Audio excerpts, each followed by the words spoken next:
So I am here to do a belated February reading wrapped. I will be doing a review of the books that were not reviewed in my last book review, and then I'll also just be talking about my reading stats for the month. You know what, now that I think about it, we're gonna actually start with the reading stats for the month. So this month I read 4 romance books, 0 fantasy books, 0 nonfiction books, 3 young adult, 5 new adult, and 1 general fiction book. Across the board, I had 1 2-star book, 1 3-star book, 8 4-star books, and 3 5-star books. And I read a total of 13 books this month for a total of 5,145 pages. 11 physical books and 2 audiobooks. And again, 0 ebooks this month, so I don't know what's going on, but I have not been using my Kindle that much lately, so I need to start picking it up on that. But with all those stats, let me get into some of my final reading reviews. Some of these books I am going to review more in depth in a different video because I have another video coming soon that I'll talk a little bit about later. But in the first one, since the last time I saw you I finished Son of Neptune. This is the second book in Heroes of Olympus. I started this on the 5th and didn't finish it until the 18th because I actually listened to it, and I was just listening to it while I was doing other things. It was a 4-star read for me. I loved having Percy back as a main character because he's not the main character in the first Heroes of Olympus book. Super exciting to meet another child of the big 3 and the first child of war that I've ever liked.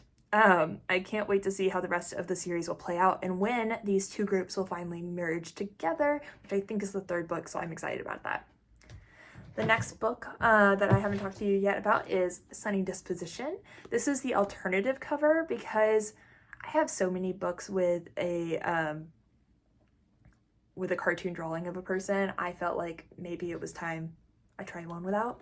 This is a hockey romance. It's 324 pages. I read it in a day, and I read the actual paperback, and I also gave it 4 stars.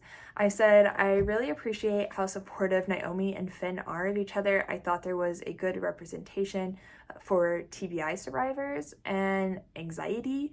I wish it talked a bit more about the quote-unquote photos at the end, but still a really cute world, and I'm excited to read more of the series. I have not yet read it yet, but there is the second book right up there, and I'll be getting to it hopefully sometime in March, because it is March now.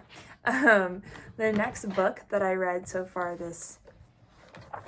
in February is actually going to be having notes in a different notebook because I've not printed enough of my review pages in this notebook. So now we have my handwritten review pages here, and that is Girl Abroad by Elle Kennedy. This is the Barnes & Noble special edition, so it has the pink background instead of the blue background that all the other books do.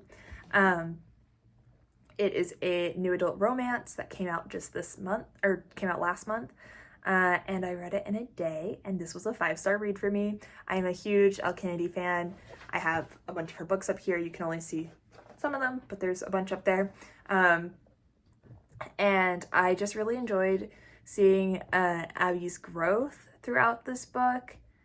It took me an embarrassing amount of time to realize the connection between Josephine's life and Abby's life, and you will understand that more once you read the book as to who Josephine is. But it was honestly embarrassing how long it took me to make that connection. But I still want to say I always knew who Abby was going to choose, but I still enjoyed this story. The next book I read is another Elle Kennedy book. If you're wondering why there's a gap here, that's why. The next book I read is The Graham Effect. I had been putting this off. I don't know why. I had the book, I just hadn't read it yet. But I really liked it. It was a 4-star read for me. It came out last year.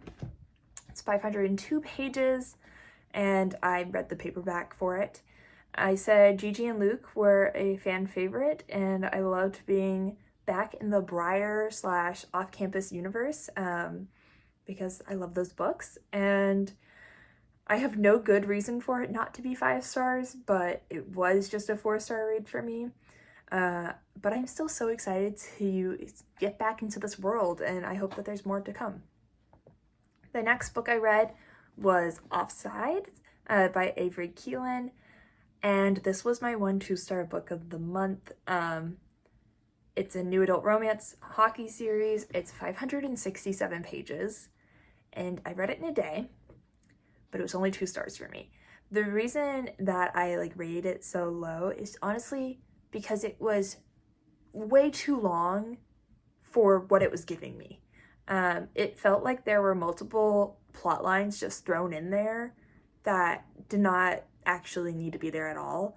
I really liked the book in the start, which is why I was so excited. I went ahead and actually ordered the second book, but I just couldn't with this book by the end of it.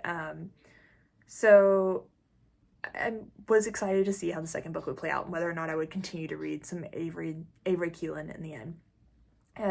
Chase and Bailey's terrible communication simply drove me nuts. I couldn't deal with it by the end of the book. I was so over them.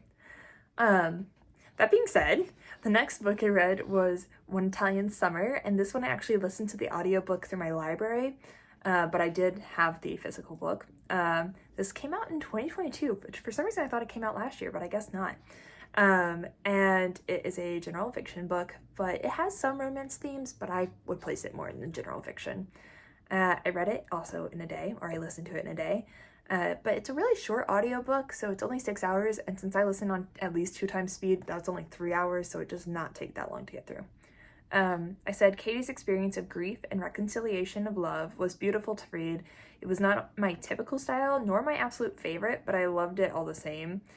And the detail that was shared, and the time that was shared, it was just great. Also, it's ironic that I say it's not my typical style because it's very similar to how I actually write fiction. So I thought that was kind of a fun thing to see. And then the last book I read in February was Shut Out, also by Avery Keelan. This is the second book that I had mentioned I ordered. This one was 340 pages and was a 3-star read. I appreciated that the length was much more acceptable, but still just not my favorite author. I'll probably not continue to read her books, but I did like seeing some more serious topics discussed in this book than there were in the first book, and I also appreciated that the communication was better this time around. So those are my reading wrapped for February. Like I said, I read a total of 13 books, and the reason why I said I was going to actually give you some more detailed thoughts on certain books is because I've decided that a future episode is going to talk about all of the hockey books I've read and how I would rate them, because I've come to realize I read a lot of hockey books, and in February alone I read 4. So I have 4, plus I have this one that I haven't read yet, plus I have 2 other series up here, and I have another one right there. I have a bunch of hockey romance books, so we'll talk about those in the future.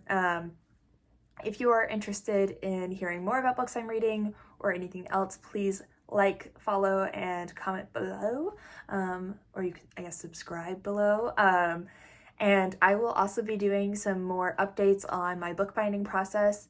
I have since completed some books that I've not been recording, because honestly, as much as I love to share what I am doing, I also was just getting so focused on what I was doing that I wasn't recording well, and I recorded some things in slow motion. So we're not going to talk about those, but I will be talking about that whole journey in another video. So thanks for watching.